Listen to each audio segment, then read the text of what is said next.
सभी भक्तों को श्री शिवाय नमस्तुभ्यम हर हर महादेव।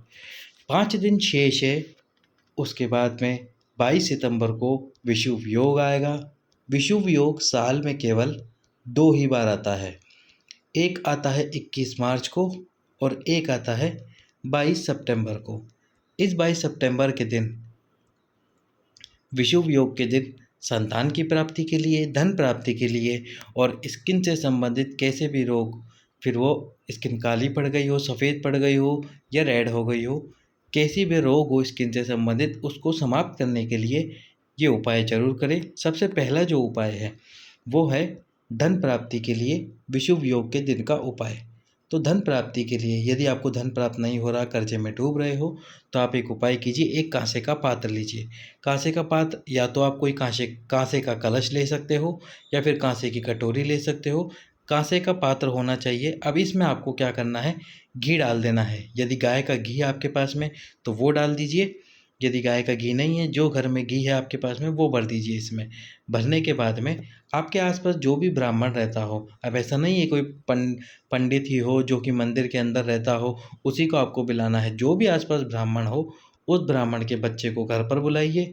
घर पे बुलाकर कुंदकेश्वर महादेव के नाम से इस कलश को, जिसमें आपने घी डाल रखा है, इस कलश को उस बच्चे को दान में दे दीजिए। घर बुलाकर कलश का दान दे दीजिए।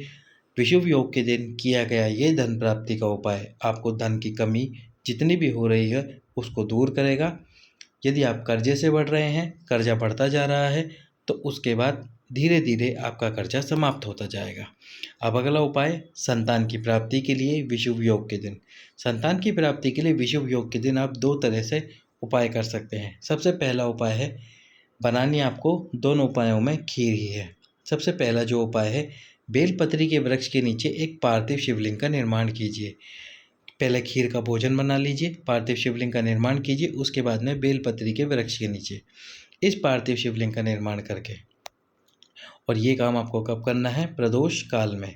प्रदोष काल में पार्थिव शिवलिंग का निर्माण कीजिए। प्रदोष काल आप जानते ही हैं, सूर्य अस्त होने के 45 मिनट पहले और 45 मिनट बाद का जो समय है वो प्रदोष काल होता है, कुल 1.5 घंटे का समय। अब आपको इसमें पार्थिव शिवलिंग का निर्माण कर लेना है। अब इस पार्थिव शिवलिंग की पूजा करनी है। अभिषेक कीजिए, दूध से अभिषेक कीजिए, जो आपके पास सामग्री उससे अभिषेक कीजिए, पूजन अर्चना कीजिए। फिर आपको इस पार्थिव शिवलिंग के सम्मुख में एक कटोरी में खीर रखनी है। बाबा से प्रार्थना कीजिए, बाबा इस खीर को ग्रहण कीजिए और इसको प्रसाद बना दीजिए। थोड़ी देर रखने के बाद में एक दीपक लंबी बाती का आपको प्रज्वलित करना है, घी का, संतान की कामना करते हुए। साथ ही साथ में संतान की कामना और संतान प्राप्ति के लिए, यदि पुत्र की कामना है तो पुत्र के लिए भी आप ये उपाय जरूर करें। फिर आपको क्या करना है, जब आप ये पूजा कर दें, उसके पहले से एक ब्राह्मण और ब्राह्मणी जोड़े को बुला कर रखें। अब इन दोनों को इस वृक्ष के नीचे बिठाएं। वृक्ष के नीचे बिठाकर इनको उसी खीर का, जो खीर आपने बना रखी है, उसका भोजन कराएं। जब वो भोजन करना शुरू करें तो उनसे थोड़ी सी खीर प्रसाद के रूप में मांग लीजिए। प्रसाद के रूप में उनसे थोड़ी सी खीर मांग लीजिए। जब वो खीर का भोजन करके उठ जाएं, उसके बाद पति और पत्नी दोनों, जो खीर आपने भगवान शंकर जी के सम्मुख में रखी थी, पार्थिव शिवलिंग के सम्मुख में, वो, और जो आपने खीर ब्राह्मण जोड़े से मांगी थी, उन दोनों खीर को एक में ही मिलाकर, यानी एक ही पात्र में रखकर, पति और पत्नी दोनों उस खीर का भोजन कर लीजिए। मात्र 3 महीने लगेंगे, आपका गर्भ जरूर ठहरेगा। यदि शरीर में कोई समस्या भी होगी तो वह समस्या भी समाप्त होगी। अब यदि मान लीजिए आपके आसपास में बेलपत्री का बड़ा वृक्ष नहीं है, आप ये उपाय नहीं कर पाते वृक्ष की वजह से, तो उसके लिए आप एक और उपाय कर सकते हैं। इसमें आपको क्या करना होगा, 5 पीपल के पत्ते लेने हैं। इन 5 पीपल के पत्ते को एक साथ रखना है और इसकी पत्तल का निर्माण करना है। इनको जोड़कर एक पत्तल बना लीजिए 5 पीपल के पत्तों से। 2 पत्तल बनानी है आपको एक की जगह। इनको जोड़कर 2 पत्तल बनाइए। अब ब्राह्मण और ब्राह्मणी को अपने घर पर बुलाइए। घर पर आप बुला सकते हैं प्रदोष काल में, उनको बुलाने के बाद में ये जो पीपल के पत्तल बनाई है आपने, इस पीपल की पत्तल में उन दोनों को खीर का भोजन कराइए। खीर का भोजन कराने के बाद में जब ब्राह्मण और ब्राह्मणी खीर का भोजन कर ले, तो उसी पत्तल में जिसमें उन दोनों ने भोजन करा है, उसी पत्तल में पति और पत्नी उनकी जूठी खीर का भोजन कर लें। उनसे एक बार कह देना कि आपकी थोड़ी-सी झूठी खीर इसमें ज़रूर छोड़े और उसका ही भोजन आपको कर लेना है।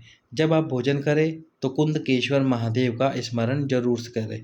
इस बात का ध्यान रखें, कुंदकेश्वर महादेव का स्मरण ज़रूर करें। कुंदकेश्वर महादेव रोग मुक्ति वाले महादेव हैं। यदि शरीर में कोई समस्या भी होगी तो उसका समाधान भी वो ज़रूर करेंगे। तो कुंदकेश्वर महादेव का स्मरण करें और उन्हीं की झूठी खीर उसी पत्तल पे खा लीजिए। यदि आप बेलपत्री वाला उपाय नहीं कर सकते तो इस उपाय को ज़रूर करें, आपको संतान की प्राप्ति ज़रूर होगी।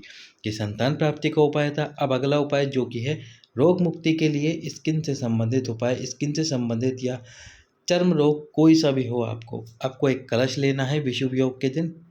अब इसके अंदर आपको डालना है 5 अमर बेल के टुकड़े और डालने हैं 5 बेर के पत्ते। 5 अमर बेल के टुकड़े और 5 बेर के पत्ते डालने हैं आपको और साथ में डालना है थोड़ा सा लाल चंदन और फिर इसमें आपको जल डाल देना है। कलश को पूरा भर दीजिए। अब भगवान शंकर के शिवलिंग जहाँ स्थापित है यानी कि आप मंदिर में जाइए। मंदिर में जाकर सबसे पहले एक पात्र शिवलिंग के नीचे लगा दीजिए। शिवलिंग के नीचे एक पात्र लगाकर इस कलश से कुंदकेश्वर महादेव का नाम लेते हुए जल को समर्पित कीजिए भगवान शंकर के शिवलिंग के ऊपर। वो सारी वस्तुएं कलश से जब भगवान शंकर के शिवलिंग पे गिर जाए, यदि ना गिरे तो भी आप अपने हाथ से निकाल कर शिवलिंग पे चढ़ा दीजिए।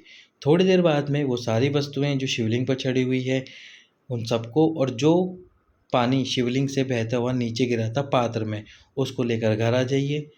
थोड़ी देर उनको 1 लीटर पानी में उबाल लीजिए। उबालने के बाद में जहाँ आपका बाथरूम है, जहाँ आप स्नान करते हैं, वहाँ ले जाकर उस पानी को एक बाल्टी में डाल दीजिए जिससे आपको स्नान करना हो। उसमें डालने के बाद में उसमें और पानी मिला लीजिए। उसके बाद 21 कलश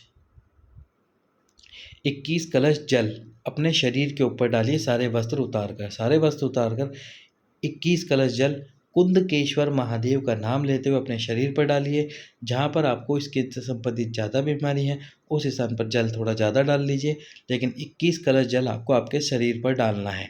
शरीर से संबंधित कैसा भी रोग होगा, स्किन से संबंधित समस्या कैसी भी होगी, वह पूर्णतः समाप्त हो जाएगी। तो ये थे विषुव योग के उपाय जो कि 22 सितंबर के दिन आप कर सकते हैं संतान प्राप्ति, धन प्राप्ति और रोगों की मुक्ति के लिए। सभी भक्तों को श्री शिवाय नमस्तुभ्यं। जय कुंदकेश्वर महादेव।